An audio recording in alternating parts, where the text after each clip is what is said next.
Hi, everybody. This is Dick Price with LA Progressive. And today we're talking with Pastor Eddie Anderson, who's a senior pastor at McCarty Memorial Christian Church in West Adams here in Los Angeles, who has recently announced that he's running for CD10 in LA's City Council. How are you doing, Pastor Eddie? I'm doing well, Dick. So glad to be here with you. Thank you so much. So how do you think your experience as a longtime pastor and a very active community activist, how does that prepare you to sit on LA's City Council? Dick, so I've been a pastor in Los Angeles for the county of Los Angeles for 10 years and at McCarty for 8 years.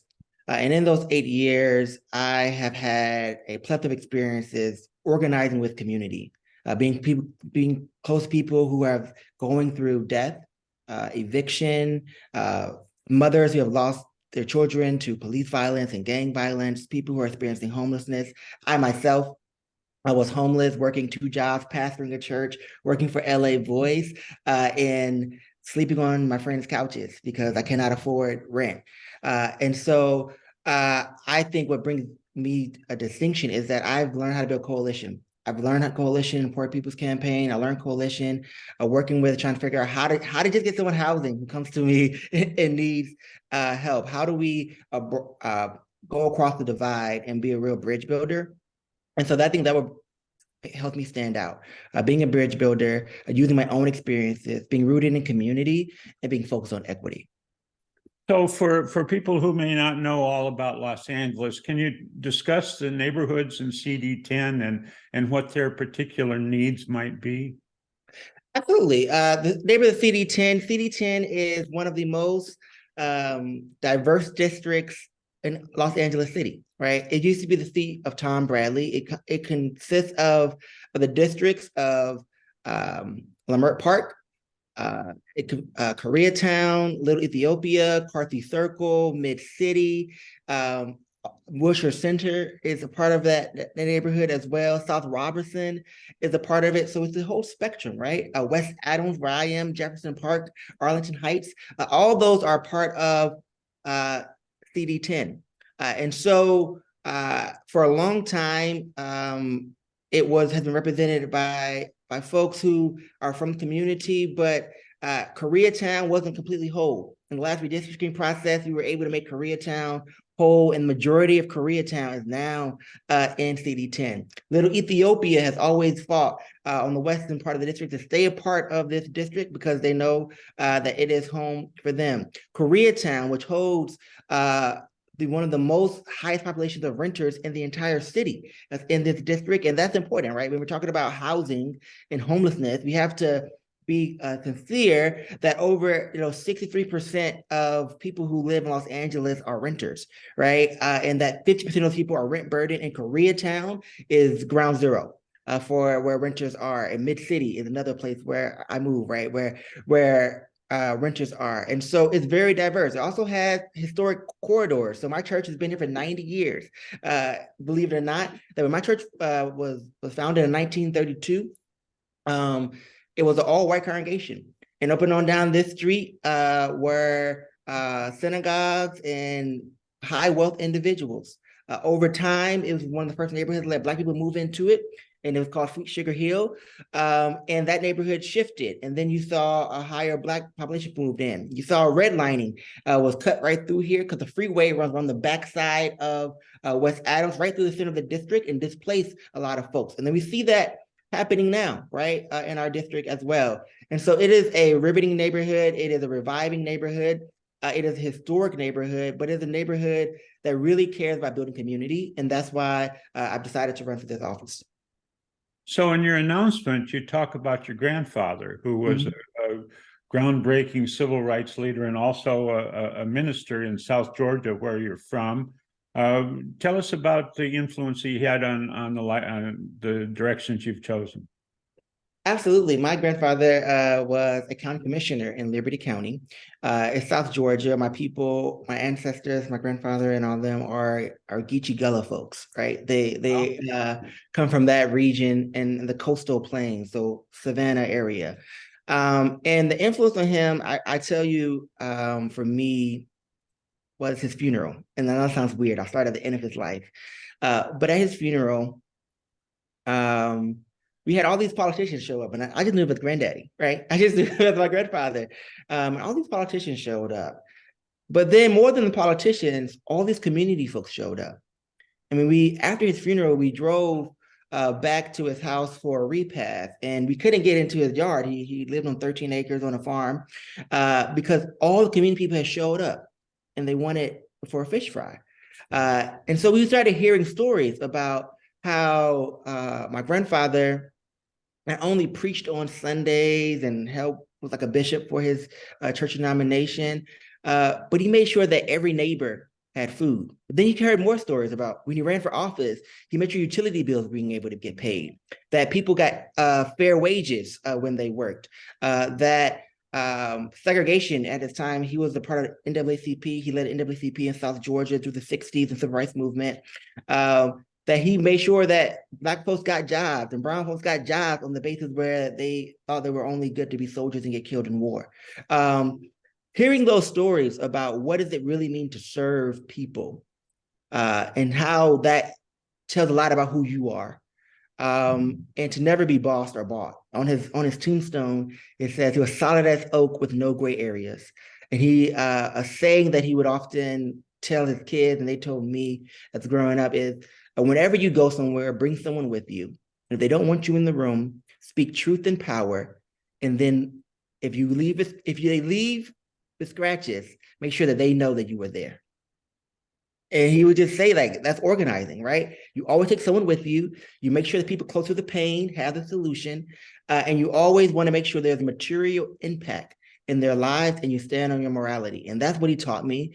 And that's how I've led as a pastor. That's how I've led as a community advocate. And that's how I hope to lead as a city council person. So you already mentioned that when you came out here to LA, you fell into homelessness. You were couch surfing for a while. So how did that shape you? And then obviously houselessness is a huge issue, has been for generations, but now it's really huge. And Mayor Bass has made it a major focus. So has Holly Mitchell. So what new thoughts do you have to bring to the discussion?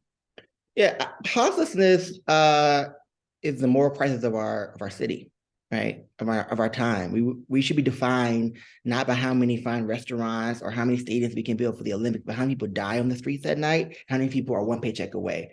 My story informs houselessness in a different way. I wasn't chronically homeless. I wasn't in a shelter.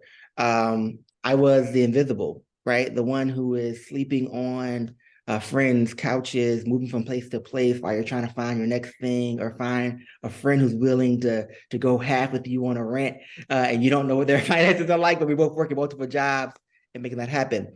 My experience on the Black People Experiencing Homelessness Commission committee for LAHSA, the Los Angeles Homeless Services Authority, as well as for the county, has informed that, Black people are 8% of the population in Los Angeles, 40% of the homeless population, that the fastest growing rate of homelessness in our county and in our city are our Latina and Latinx sisters and brothers, right? That older women and children are there, but there's also a lot of young people, transitional age youth, who are finding themselves in homelessness. We know that 1 in 5 people who are around a little bit younger than me, who are in community college or going to school, use the gym to wash and shower and make that happen. When I became a pastor of my church, my homelessness experience was very resonant because there was a man sleeping in the church van in the parking lot that wasn't being used, and that was his home, right? And helping him trying to find a home was very hard, right? Calling 6 or 7 shelters, trying to figure out how the system works. And so my lived experience, as well as my knowledge around policy and advocates and how the system works, and the lack of coordination that we have between the city and the county and just providers and faith communities, brings a different perspective. And then around what is the care people need, right? So once people are inside, we feed people at our congregation every week, and I have a community development corporation with a Black and Jewish community development corporation, the first of its kind in our area, called Partnership for Growth Los Angeles, founded from Jewish Center for Justice and McCarty Church. We see people all the time who need real wraparound care.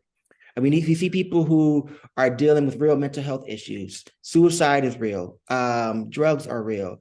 When people talk about mental health issues, it's not over there for me.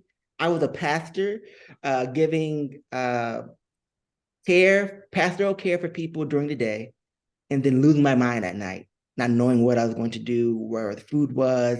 Then I had failed my village. Not willing to tell my parents because they would be like, come home back to Atlanta, right? And I already had this job, and people looking at me as a moral leader. It's real. Stress and mental health is real. And so making sure people have wraparound care, those mental health services. And then also, a lot of times we talk about homelessness, we're talking about how are we building housing? But I think homelessness and the housing crisis go hand in hand. Because if we can't talk about building housing without talking prevention, right?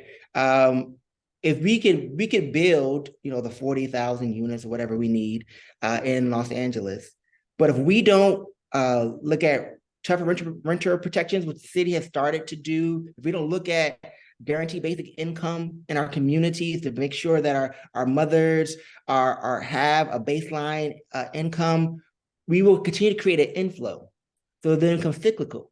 And then what if we put people in housing and not full services, then we risk creating third-class citizens in our society because we're creating a whole disenfranchised population. And so what makes me different is that I'm talking about, and I believe deeply in wraparound services, fighting poverty, so that's economic improvements, and taking the whole person and figuring out how do we become well. At the end of the day, everyone wants to be well and be seen and be made whole. And that's what I believe we need as we talk about housing homelessness in the city of Los Angeles. You have a question? Hi there. Hey. Sorry I'm late. I got blocked in traffic. So yeah, this is LA. That happens. Absolutely. So congratulations on the decision that you've made. I'm really interested in how your work with the Poor People's Campaign and then some of the stuff that you've already talked about has informed you about poverty in Los Angeles and some of the key causes, because I obviously agree with you that we're not going to be able to address houselessness until we first address unemployment and the drivers for poverty. What do you see as some of the key causes for poverty in the city of Los Angeles? So poverty is a big issue in the city of Los Angeles. 1 in 5 people, and we could just talk about children, live in a family that is below the poverty line in the city of Los Angeles. My work with the Poor People's Campaign as a co-chair of that, we did a lot of hearing, a lot of listening, right, to folks. And what we found is that we have a lot of working poor in our city. The median income that you need to have a living wage in Los Angeles, $55,000 for a single person to live in Los Angeles. Most people may live on $30,000 to $48,000 a year, and that's for a family. Now, that's not going to make a dent in it. And so we found that the high cost of rent is the number one thing that has caused poverty, right? It's rent burden, right? We know that over 50% of people who live in Los Angeles are rent burden. And when we say rent burden, very plainly, that means they're one paycheck away. I know myself, I'm a renter, right? I can't afford a home in Los Angeles because it costs too much, or one paycheck away. So then the question becomes, when you take that and compound it with health insurance and people trying to pay the medicine and for bills and the premiums, so they may have Obamacare or something like that, but they still are dicey around, can I pay the utility bill? Can I pay, or do I pay my rent, or do I pay for my kid who needs their asthma machine or prescription refilled? The city of LA has started to look at some of the drivers and said, okay, if you're a month behind on your rent after the pandemic, you can stay in your place. But that doesn't shift also, like, what about the utility bills, right? Utility bills are high. You're not going to let your kids sleep in the cold, or your family stay in the cold, or if it's hot outside, we know that it's going to be another hot summer coming. You're going to cut the air conditioning on, right? You can't do that. One medical emergency takes you away. And for people in my age group, I'm 33 years old. I'm not afraid to tell people how old I am. I'm 33 years old. People in my age group, we found that it was also student debt, right? The city can't do anything about student debt, but the city can make it incentivized for young people who are in my age group to move to the city to make it affordable, right? So how do you make a city affordable? What are the incentives you can do to make sure that small business owners can actually stay in their buildings and then hire someone and pay a living wage, right? So across the board, we should make it, a living wage as the bottom line in the city of Los Angeles. Not just a minimum wage of $15 an hour is not going to get us there. $20 an hour is not going to get us there. People should make at least $22 to $25 an hour if they want to live in the city of Los Angeles. So across the board, we need to work with labor and other folks to make sure that happens. It should be a given. Across the board, housing should be a human right in Los Angeles, in that a right to counsel should be a human right in Los Angeles, because eviction, you get one eviction case on you and you have to go through that, you're not going to find another house for many years. And then even if you do, you're never going to be able to afford home ownership. We know home ownership is the way you create wealth creation in society, but many people here are like me, find that the California dream becomes the California nightmare because it's not attainable. It's $820,000 to buy, a house in Los Angeles, in most places in Los Angeles, especially in a District 10 where I am, where you have the historic homes. Think about that. $820,000 for a home. You need to make, $150,000, $200,000 a year over a decade or so to save up some of that money to buy that home. So a lot of folks can't afford that. And then we have the work around dignity, right? Like just making sure that moms have the dignity that they need in a path road. Single parents have moms and dads who are single parents have a pathway where there's childcare, right? Childcare is very expensive in the city of Los Angeles, and we should make an incentive. We should, if you want to do business with the city of Los Angeles, you want to get permitted in the city of Los Angeles, we should have some more regulations. We should have a deeper conversation around how equity works. We've seen it. I know it works because at my church, we have a childcare provider. And since I've been here, we've done a little bit of a sliding scale, right? We want to meet people where you are based upon your income, right? It just can't be blanket and get the subsidies from the state or whatever to make it work, but we have to make it work for working families. And too oftentimes that we don't. And so poverty is exacerbated in our system. So you've already got a position of considerable influence as the pastor of this historic church, and you're involved in every activist group I can imagine. I see you around town everywhere. So why in heaven's name would you want to join a city council that has been so dysfunctional in recent years? Absolutely. My grandfather would always say that if you're not a part of the solution, you're part of the problem. And that service is not about what makes you comfortable, but service comes from when you're maladjusted to the problems that are around you. And what I've seen during the pandemic, in particular, is that people of color in this city are really on the edge of being displaced from this city. We just have to have an honest conversation about that.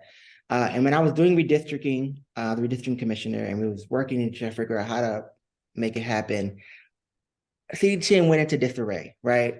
Our current city council person was indicted. We didn't know who would be appointed. They wasn't listening at all to us as residents or stakeholders. They had a small select group of stakeholders they listened to, but not everyone else. And I was in those meetings as a pastor trying to hear that out. And I would get phone calls while doing redistricting work from neighbors who will be asking about tree trimming or streets being filled, or asking, about childcare and homelessness. And I'm like, that's not really what I was doing in this position. But as I listened deeper, what I was hearing was from the residents, we haven't been heard.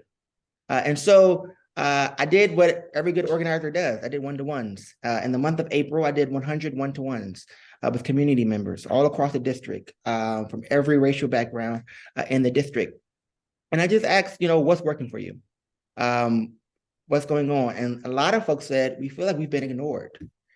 We feel like the basic services are not happening in our neighborhoods. We feel like, the city said we do Vision Zero around traffic safety, but traffic deaths are still happening in the neighborhood, and car accidents is very common in the areas I lived in, Jefferson Park and in Mid-City, to see a tail light knocked out of someone's car because accidents are happening.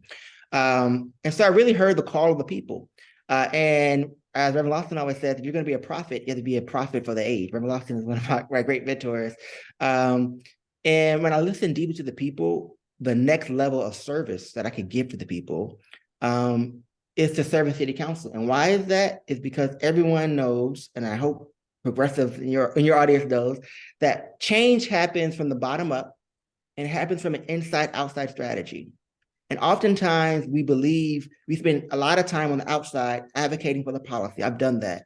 But then you get burnt out because the inside strategy, you're spending just as much time trying to convince them that this is the right thing to do.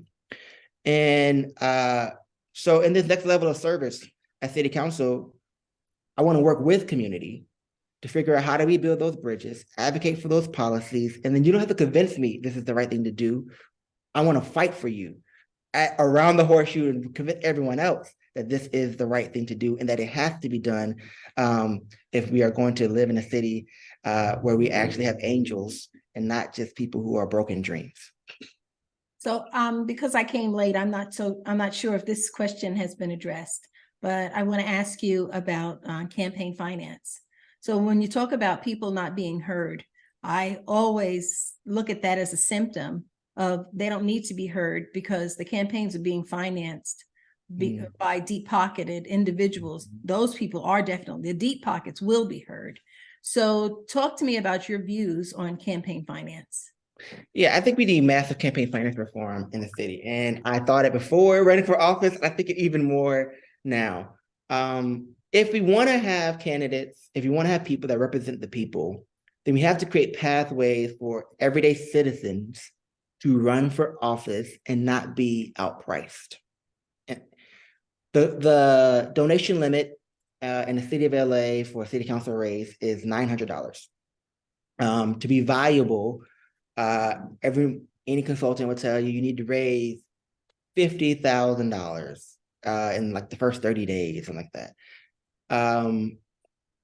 Most of that comes from interest groups, lobbyists, others who can organize themselves with organized money. But everyday citizens can't give you that much. I'm a pastor, right? I know very well the hard, we do tithes and offering at our church.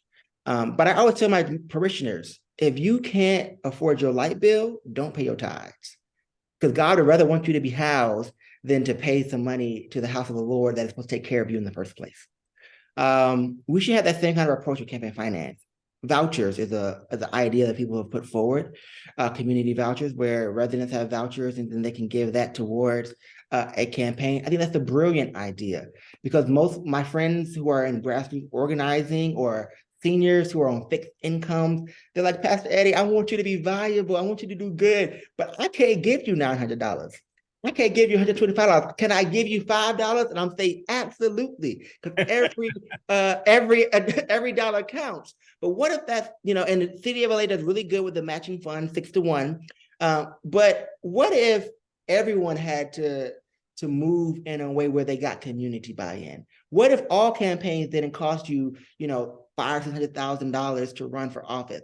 I was on a call the other day with a working family party, and in San Francisco, a city council person said, I ran my race and I won. And I said, how much money did you spend in your city council race? And he said, $180,000. I said, $180,000, that wouldn't get you through a primary in Los Angeles, right? But what if a city council race cost $100,000? because everyone had to use and really talk to the community, right? So we need to look at, from the ethics commission in LA City, how do we make sure that running a race is affordable and attainable for everyday dreamers, everyday citizens, everyday activists, people who are real community leaders, who are near the ground, who can run. Because if you're working a full-time job or 2 jobs, like I do, right? Running for city council sometimes is unattainable because you can't loan yourself money. Because if you loan yourself money, you can't pay the rent, or somebody's not eating for a couple of weeks, right? And that's really where we are. And when we talk, and it's indicative, right? We're in a city of have and have-nots. We should just be honest about that. And I'm clear that the wealth gap in this city is tremendous, right? You can't tell me there's not a wealth gap. There's 43,000 people who sleep on the floor, on a pavement at night, right? So the wealth gap is tremendous, and yet we have apartments that are vacant that are renting for like $4,000, right? For like 2 bedrooms, right? That is insane. And we have to do campaign finance so that everyday citizens can really run for office and actually have a voice. And that's why we can have change, because that also stops, and you didn't ask me about this, but I think this also stops what gets built in the city and where and for whom. A couple of weeks ago, City Councilwoman Katie from CD5 was put up a motion, I think, that says if your family members are a lobbyist, then you should have to disclose that information. And people voted against it. The majority of the council voted against that simple ethics disclosure. And I thought, how crazy. In any other job, right? If your family member, it works for you, you got to let people know. If they can receive benefits or get enriched, you got to let people know. Even in a church, right? I can't just tell something to my board of trustee member, right? Or to my auntie because she's a good friend of mine and now she goes to my church, right? But we don't do it on city government level. Why? It's because when the votes come up, you need those developer votes. You need the dark money votes. You need the money from those lobbyists who can buy and shape the city. And that's not right, because the city should belong to the people and not to the lobbyists. You have any further questions, Hutt? I don't. I really appreciate that you've given a lot of thought to all of these issues, and you seem to have some out of the box kind of thinking on resolving them. And if you are elected, I certainly hope that you can implement at least a portion of some of the things that you've talked to us about. Absolutely. I'm so thankful for being with you all. I know the only way that I can implement any of this is through coalition and staying closer to the people who are going through the issues and pain.